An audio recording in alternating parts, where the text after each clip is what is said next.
করুন, আপনাদের ভালো কাজগুলো আপনারা উপস্থাপন করুন, আমরা আমাদের ভালো কাজগুলো উপস্থাপন করি। যদি জনগণ চায় আমাদেরকে ভোট দিবে বা আপনাদেরকে ভোট দিবে, তাদের বিবেকের উপরে ছেড়ে দেন। কেন আপনারা আমাদেরকে কাজ করতে দিতেছেন না? আমরা আমাদের কাজ করি। এই কথা বলার পরে তিনি বলেছেন যান যান। তখন আমি বলি যে আপনাদের ঘরে কি মা বোন নেই? আপনারা কেন আমাদের সাথে এমন দুরাচরণ করতেছেন?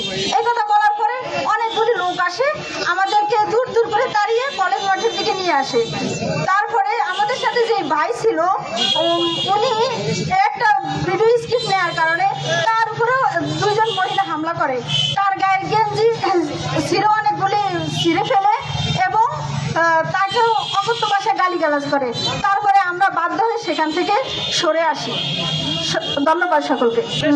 প্রশাসনের কাছে যে নির্বাচনের প্রচারণার কাজে তারা যেহেতু এইভাবে আমাদেরকে বাধা সৃষ্টি করতেছে, আমাদের খুব সন্দেহ হয় যে তারা নির্বাচনী মাঠটা বা নির্বাচনের সময় তারা কি সুষ্ঠুভাবে নির্বাচন হতে দিবে? তারা কখনো দিবে না। তারা আমাদেরকে আজ থেকেই ভীতি, মানে দেশের জনগণকে ভয় দেখাচ্ছে যাতে করে তারা নির্বাচনের কেন্দ্রে না যায়। এই জন্য আমরা প্রশাসনের কাছে উদাত্ত আহ্বান জানাচ্ছি, তারা যেন সুন্দরভাবে নির্বাচনী লেভেল ফিল্ডটা সুন্দরভাবে গঠন করে এবং আমাদেরকে সকলকে সুন্দরভাবে ভোট প্রয়োগের ব্যবস্থা করে দেয়। আসসালামু আলাইকুম।